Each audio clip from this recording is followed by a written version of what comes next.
another question that we got a lot from the audience was some of these emerging platforms, right? Like the Discords, the Twitch, Reddit, kind of. I know it's been around for a while, but becoming increasingly popular in the clubhouses of the world.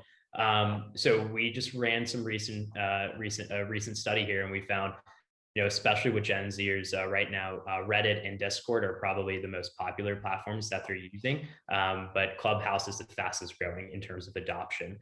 So curious to hear, Mark, would love to start off with you. I know you talk a lot about, every company should have a chief Discord officer or a chief Clubhouse officer. What would you say to a brand that is looking at, going for the first time, really building and owning their brand on one of these platforms, these emerging platforms? Yeah, a couple of things. First of all, as we all know, it's not easy just to jump in these brands, because if you do it the wrong way, it's going to backfire, right? It's going to backfire immediately.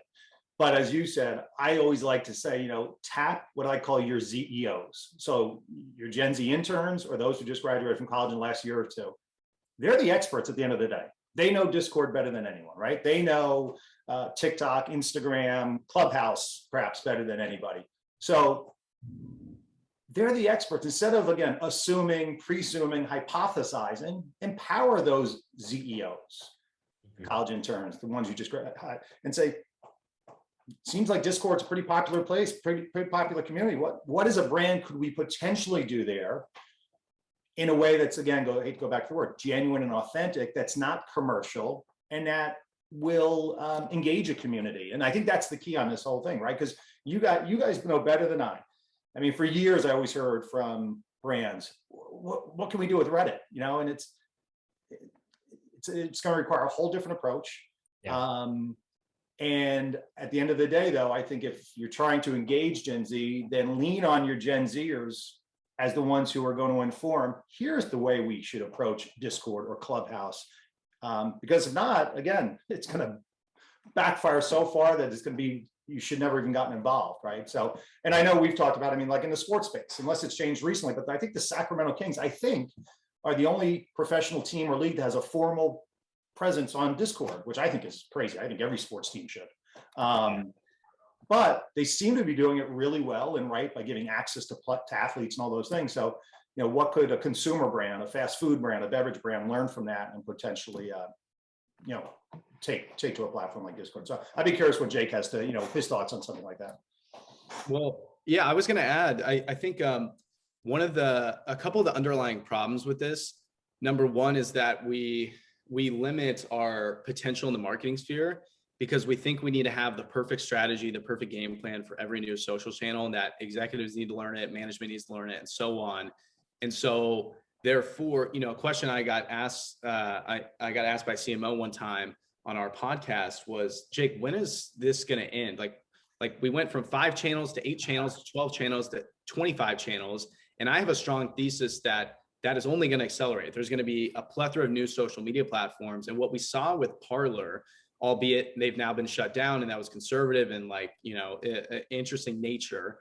But that's going to exist across a wide array of different markets. Well, it's not going to be politically charged, because I think inherently that's kind of a bad model for a social media platform when we're trying to connect people. It will be siloed to very specific communities. Here's the vegan one. Here's the one for around sustainability and climate change. Here's the one for engineering students, and so on. So I think that's going to continue.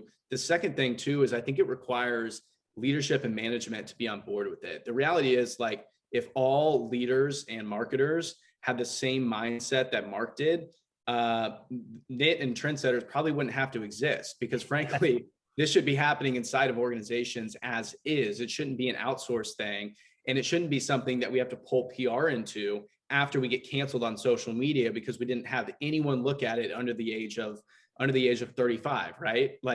Those are some of the inherent problems that I think limits the potential there, because if you think about it, every brand should be on as many platforms as possible. They're all interesting and unique opportunities. They all require little to no investment, and there's no reason to not be looking to engage your community in as many places as possible. And I think at the beginning there, Jake went, as soon as his first opening comments, what my brain went to was what I just call test and learn.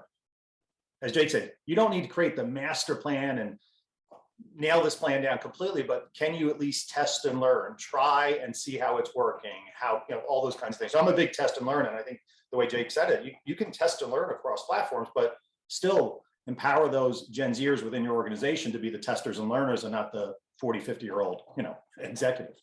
Yeah. And Mark, I know you talk a lot about having that Gen Z think tank, right? And that's kind of where platforms like Knit come in, right? Like we are that think tank for you. So if you don't have Gen Zers on your team, you're right. Look at platforms like ours, shameless plug here. Look at platforms, agencies like Trendsetters, where through Knit you can get that content and creative concept tested by Gen Zers themselves, or with platforms like, or agencies like Trendsetters, you actually have Gen Zers creating the content for you. So I love that. I think in today's world, right, it's incredibly agile. Things are literally moving at the speed of a viral TikTok, as Jake just shared with his awesome success there with PacSun. So you also you have to move at the speed of the internet these days, and with that comes the breaking a couple things here and there, but there's some ways to do it to reduce that risk, and that's to just get feedback from Gen Z, whether it's through an insights platform or working with an agency that is Gen Z.